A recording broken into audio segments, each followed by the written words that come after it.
नमस्कार। आप देख रहे हैं अपना चैनल न्यूज सच तक और मैं हूं सोनेलाल।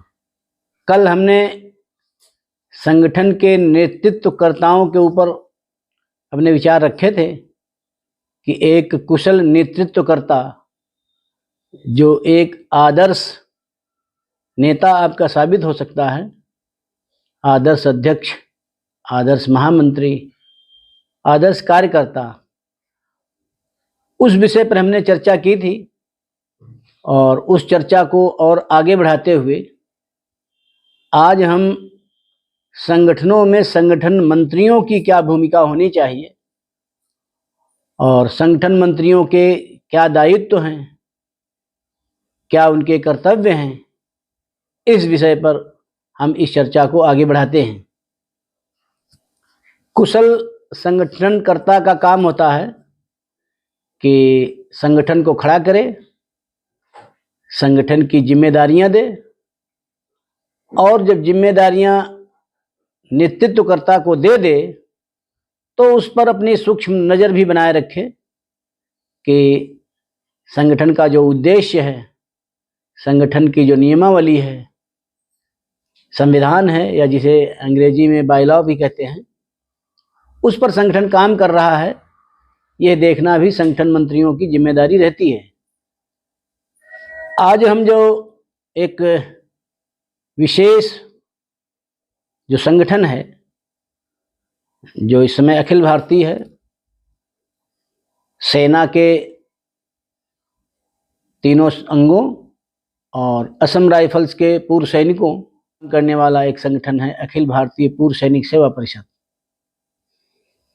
तो इस संगठन की कार्य प्रणाली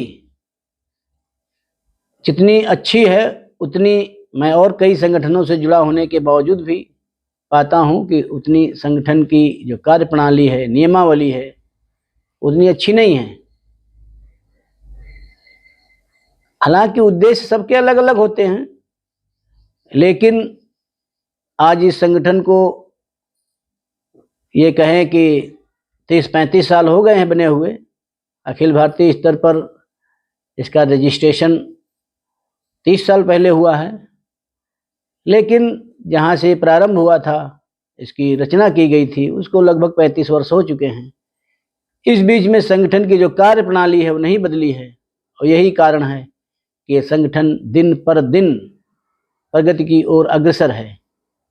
इस संगठन की एक बैठक या वर्ग कहें या ट्रेनिंग प्रोग्राम कह सकते हैं, ऐसा एक प्रशिक्षण वर्ग ट्रेनिंग प्रोग्राम पिछली 12 और 13 फरवरी को राजस्थान के जोधपुर में हुआ था, जिसमें देश भर के संगठन मंत्री या जो संगठन मंत्री का कार्यभार आगे चलकर ग्रहण करेंगे ऐसे कार्यकर्ता आए थे। और उस कार्यकर्ता वर्ग में, प्रशिक्षण वर्ग में जो संगठन के राष्ट्रीय संगठन महामंत्री हैं डॉक्टर जयप्रकाश शर्मा जी, तो डॉक्टर जयप्रकाश शर्मा जी ने संगठन मंत्रियों के जो दायित्व होते हैं उस विषय पर उन्होंने चर्चा की थी। उन्हीं बिंदुओं को हम आपके सामने प्रस्तुत करेंगे। संगठन की नियमावली में लिखा है कि जो प्रदेश और प्रांत, आपको बता दें कि इस संगठन में एक तो राष्ट्रीय कार्यकारिणी होती है, दूसरी प्रदेश कार्यकारिणी होती है, तीसरी प्रांत कार्यकारिणी होती है, चौथी जिला कार्यकारिणी होती है। इसके जो संगठन मंत्री हैं वो एक संगठन मंत्री राष्ट्रीय स्तर पर होते हैं, बाकी सभी प्रदेशों में संगठन मंत्री, सह संगठन मंत्री, इसी प्रकार से प्रांत संगठन मंत्री। अब प्रांत और प्रदेश में आपको थोड़ी दुविधा हो सकती है कि ये दोनों लगभग एक लगते हैं, क्योंकि प्रदेश कोई कोई बहुत बड़े होते हैं।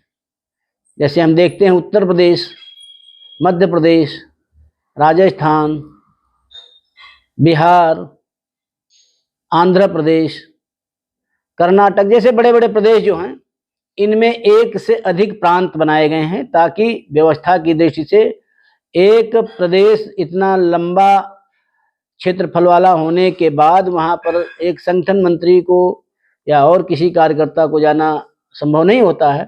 तो इसलिए जो बड़े बड़े प्रदेश हैं उनको एक से अधिक प्रांतों में बांटा गया है। जैसे हमारे उत्तर प्रदेश में ही देख लीजिए तो यहाँ पर 6 प्रांत हैं, मध्य प्रदेश में 3 प्रांत हैं, राजस्थान में 3 प्रांत हैं, गुजरात में 3 प्रांत हैं। ऐसे ही सबको प्रांतों में बांटा गया है।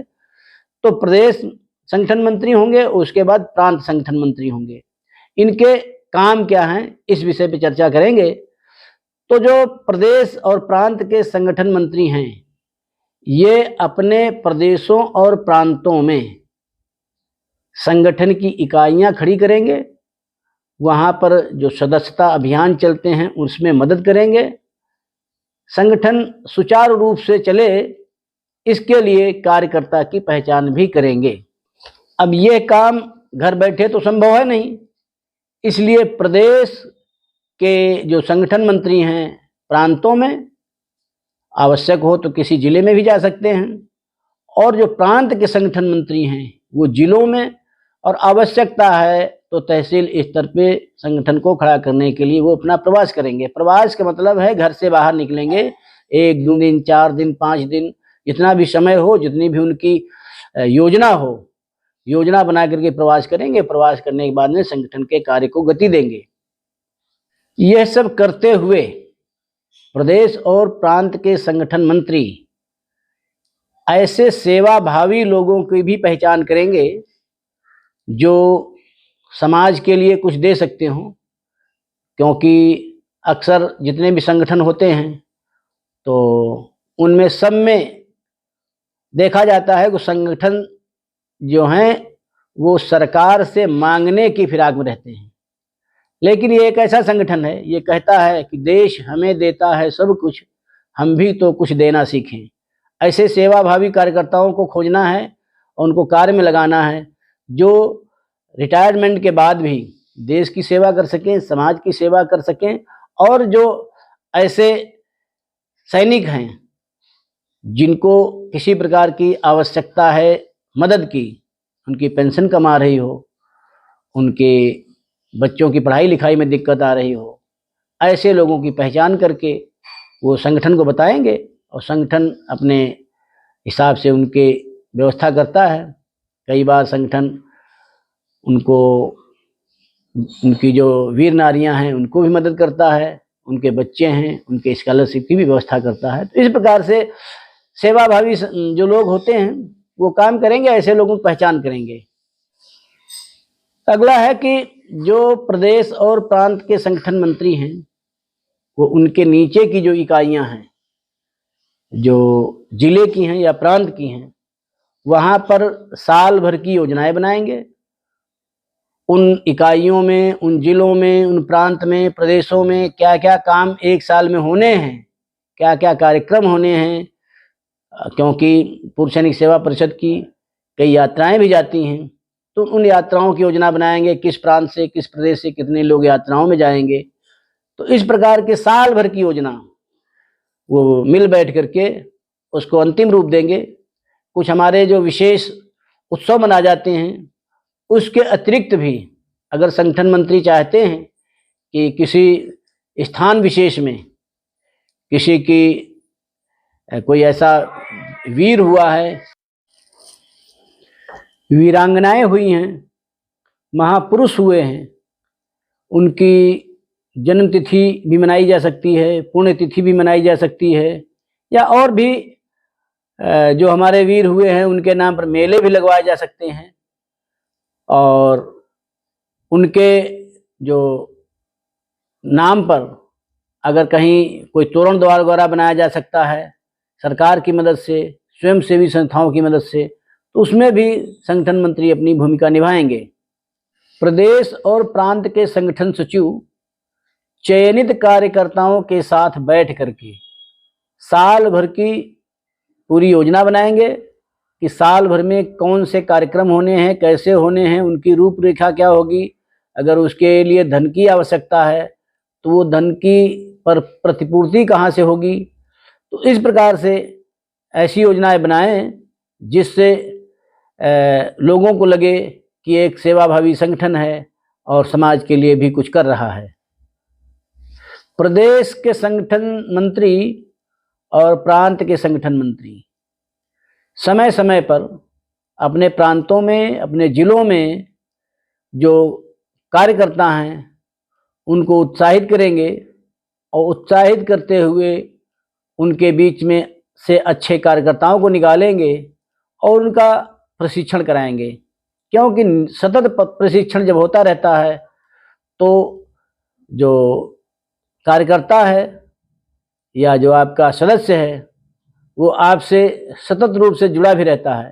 तो इसलिए प्रशिक्षण करवाना एक बहुत ही अहम जिम्मेदारी होती है संगठन सचिवों की। इसकी रूपरेखा बना करके और संबंधित अध्यक्ष महोदय से, वहाँ के महामंत्री महोदय से विचार विमर्श करते हुए और संगठन की जो प्रशिक्षण की रूपरेखा है उसको भी कार्य रूप में परिणत करेंगे। ये प्रांत और प्रदेश के संगठन मंत्री समय समय पर जो राष्ट्रीय महामंत्री हैं उनके संपर्क में रह करके और उनको जो आपके यहाँ वृद्धि हुई है या विकास हुआ है संगठन का या और भी गतिविधियां हुई हैं, जो अलग से कोई गतिविधि अगर आपके यहाँ जोड़ी गई है और उसको भी आप अगर बताना चाहते हैं तो ये बताने से एक तो ये होगा, राष्ट्रीय महामंत्री जो हैं संगठन के वो उस चीज़ को दूसरी जगह भी प्रसारित करेंगे और दूसरे कार्यकर्ता भी देखेंगे कि क्या इस प्रकार के जो विशेष कार्यक्रम अमुक जिले में, अमुक प्रदेश में, अमुक प्रांत में हुए हैं, क्या हमारे यहाँ भी हो सकते हैं। तो इसलिए ऐसी पूरी सूचना समय समय पर, आप तिमाही भी कर सकते हो, उसको मासिक भी कर सकते हो, ये योजना जो है अपने जो राष्ट्रीय संगठन महामंत्री हैं उनको समय समय पर देते रहना है।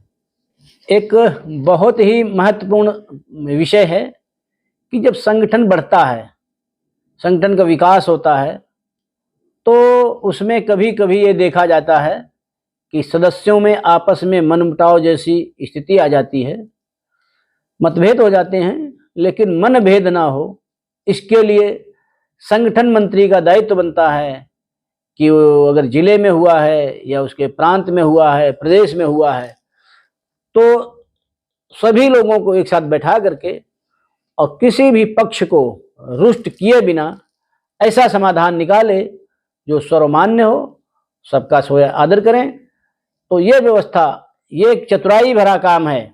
संगठन मंत्री को यहाँ पर उसकी चतुराई से काम करना है और बड़ी चतुराई से उन सभी पक्षों को समझा बुझा करके संगठन को एक ही डोर में पिरोए रखना है। यह जिम्मेदारी संगठन मंत्रियों की होती है। तो ये बहुत बड़ी जिम्मेदारियां हैं संगठन मंत्रियों की। संगठन मंत्री अपनी जिम्मेदारियों को समझते हुए प्रभावी ढंग से क्रियान्वयन करते हुए संगठन को विकास करना है, संगठन की वृद्धि करनी है और संगठन में अच्छे कार्यकर्ताओं को जोड़ना है और अच्छे कार्यकर्ताओं को प्रशिक्षण दे करके उनका जो है विकास करना है। संगठन का भी विकास होगा, कार्यकर्ताओं का विकास होगा और इस प्रकार से आपके किए हुए कामों को, ऐसे कामों को करें जिसमें समाज में भी संदेश जाए कि अमुक परिषद या अखिल भारतीय पूर्व सैनिक सेवा परिषद ABPSSB खुद के लिए नहीं बल्कि देश के लिए, समाज के लिए और सैनिकों के लिए जो जरूरी जिनके लिए सुविधाएं हैं उनके लिए काम कर रही है। तो इस अंक में बस इतना ही। अगले अंक में फिर दूसरे किसी विषय पर चर्चा के साथ आपके साथ प्रस्तुत होंगे। तब तक आप हमारे इस चैनल को देखिए, लाइक करिए, शेयर करिए और सब्सक्राइब करिए। नमस्कार।